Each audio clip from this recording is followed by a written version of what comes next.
नमस्कार दोस्तों। 23 जून 1757 बंगाल के एक आम के बाग में एक ऐसी लड़ाई हुई जिसका असर सिर्फ बंगाल तक नहीं बल्कि पूरे भारत के भविष्य तक छा गया। एक ऐसी बैटल जिसमें तलवार से ज़्यादा चांदी बोली, जिसमें दुश्मन से पहले अपनों ने ही धोखा दे दिया। जी हाँ, मैं बात कर रहा हूँ बैटल ऑफ प्लासी की। तो चलिए शुरू करते हैं आज की वीडियो।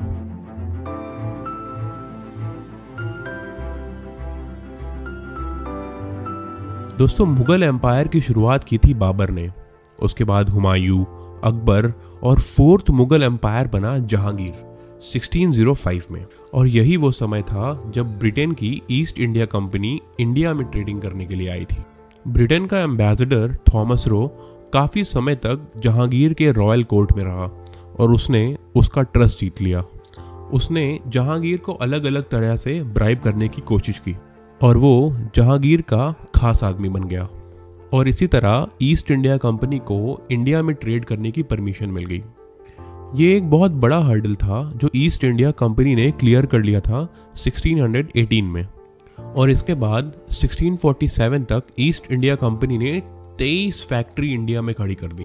और जहांगीर की मृत्यु के बाद 1628 में शाहजहां और 1658 में औरंगजेब मुगल एम्परर बने। औरंगजेब के टाइम पे फ्रांस की फ्रेंच ईस्ट इंडिया कंपनी भी इंडिया में आ गई 1664 में। और साल 1700 में बंगाल से रिलेटेड एक बहुत ही इंपॉर्टेंट डेवलपमेंट हुई। औरंगजेब ने मुर्शीद कुली खान को बंगाल का दीवान बना दिया। उस वक्त का बंगाल एक बहुत बड़ा प्रदेश था। आज का बिहार, वेस्ट बंगाल, ओडिशा और बांग्लादेश अगर सबको मिला दिया जाए तो 1700 का बंगाल बनता था। और उस वक्त बंगाल की कैपिटल थी ढाका। और फिर मुर्शीद अली खान ने 1704 में बंगाल की कैपिटल ढाका से मुर्शिदाबाद में शिफ्ट कर दी। औरंगजेब ने 1707 तक राज किया।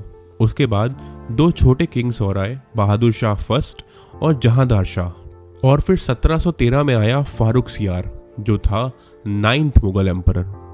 फारूक सियार ने 1717 में ब्रिटिश ईस्ट इंडिया कंपनी के सारे टैक्स माफ कर दिए और साथ ही मुर्शीद कुली खान को बंगाल का पहला नवाब बना दिया। मुर्शीद कुली खान बंगाल से मिलने वाले रेवेन्यू को मुगल एम्पायर के साथ शेयर करता रहता था। मगर 1719 में फारूक सियार के बाद मुगल एम्पायर का बंगाल पर से होल्ड बिल्कुल ही खत्म हो गया और बंगाल एक इंडिपेंडेंट स्टेट बनता जा रहा था।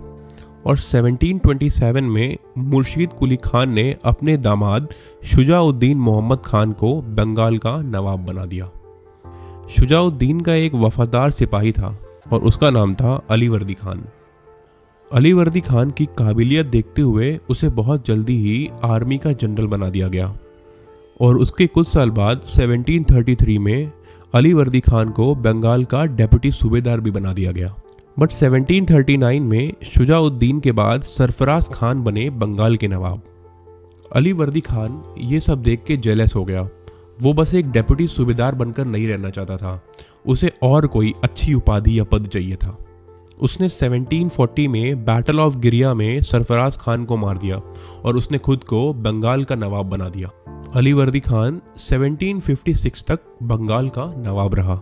उसकी डेथ 1756 में हुई और उसकी डेथ के बाद उसका ग्रैंडसन जिसका नाम था सिराजुद्दीन उद्दौला, वो 23 इयर्स की उम्र में बंगाल का नवाब बना।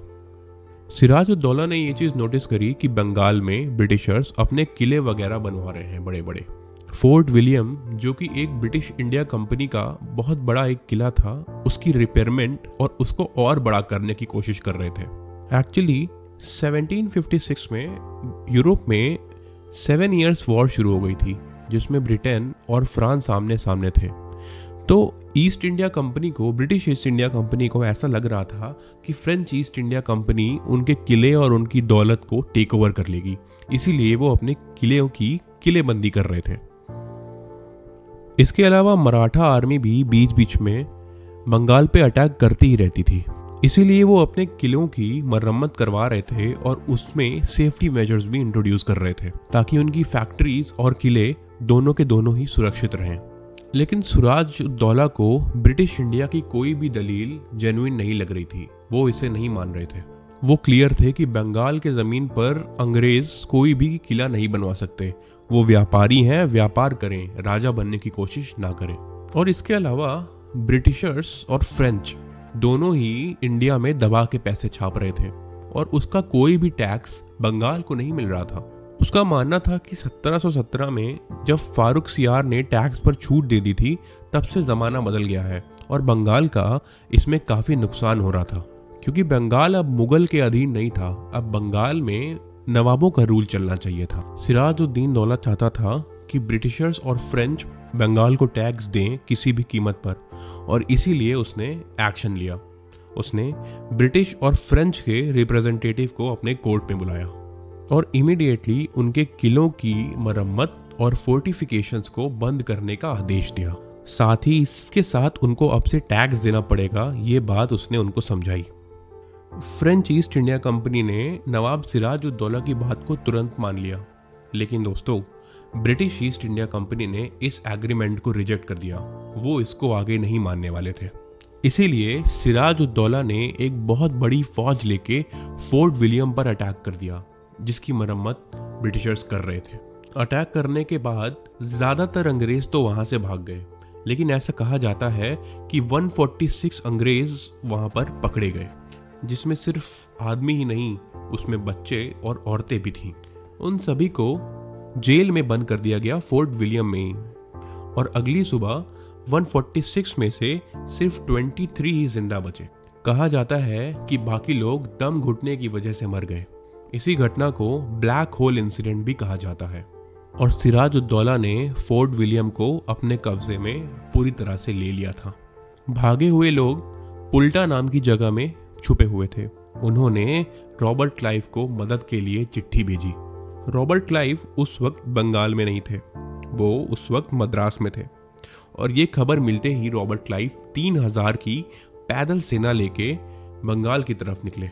और ब्रिटिश ईस्ट इंडिया कंपनी ने अपने 3 पानी के जहाज़ों से बंगाल के पोर्ट पर बॉम्बार्डमेंट भी शुरू कर दी। सिराजुद्दौला उस वक्त रॉबर्ट क्लाइव का सामना नहीं कर पाए और उन्हें एक अलीपुर पीस ट्रीटी साइन करनी पड़ी। दोस्तों इस वक्त गौर फरमाएं कि अभी तक बैटल ऑफ प्लासी हुई नहीं है, और अलीपुर पीस ट्रीटी का नाम अलीपुर इसलिए पड़ा क्योंकि सिराजुद्दौला ने फोर्ट विलियम को जीतने के बाद कोलकाता का नाम अलीपुर रख दिया था। इस ट्रीटी में फोर्ट विलियम फिर से ब्रिटिश की प्रॉपर्टी बन गया, और अब से फारूक सियार ने जो टैक्स की माफ़ी दी थी वो फिर से ब्रिटिशर्स मानेंगे और कोई टैक्स नहीं देंगे। और इसके अलावा उन्हें अपने सिक्के प्रिंट करने का भी राइट्स मिल जाता है बंगाल में। और एक और इम्पॉर्टेंट राइट जो मिलता है वो होता है कि वो बंगाल में अपनी आर्मी भी रख सकते हैं। बट अलीपुर पीस ट्रीटी ज़्यादा दिन तक पीस नहीं रख पाई।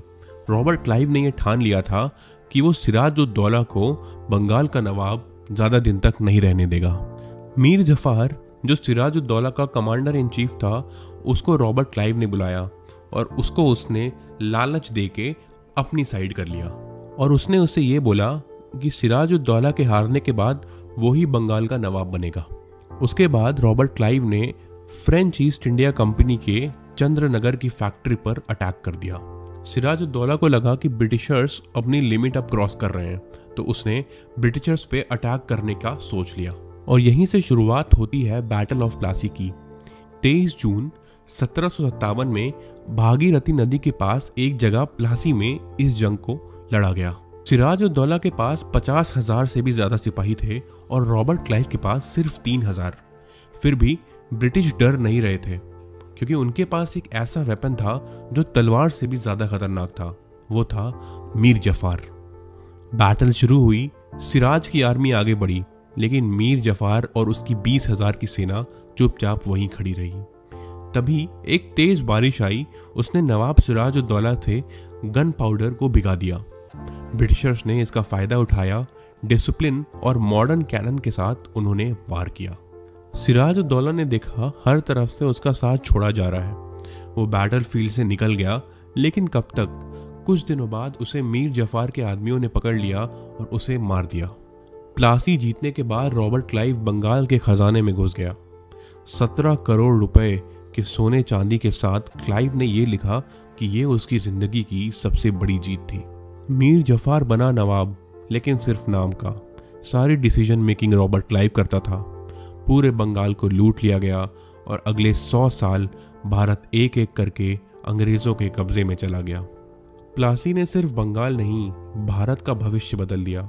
ये एक बैटल नहीं, एक टर्निंग पॉइंट था जहां से स्लेवरी शुरू हुई। बैटल ऑफ प्लासी के बाद ईस्ट इंडिया कंपनी, जो सिर्फ एक ट्रेडिंग कंपनी बन के आई थी, उसको एक पॉलिटिकल पावर दे दी थी। हिस्टोरियंस इस इवेंट को ब्रिटिश ईस्ट इंडिया कंपनी के इंपीरियलिज्म की शुरुआत की तरह देखते हैं। दोस्तों, अगर भारत की हिस्ट्री समझनी है तो प्लासी को कभी नहीं भूलना चाहिए। ये सबक है कि हम अंदर से डिवाइडेड होते हैं, तभी बाहर से कोई हमें जीत सकता है। तो दोस्तों, ये थी कहानी बैटल ऑफ प्लासी की। अगर आपने आज कुछ नया सीखा है तो हमारे चैनल के साथ जुड़ें, इस चैनल को सब्सक्राइब करिए, इस वीडियो को लाइक करिए और इसे दूसरे लोगों तक पहुंचाइए। धन्यवाद और जय हिंद।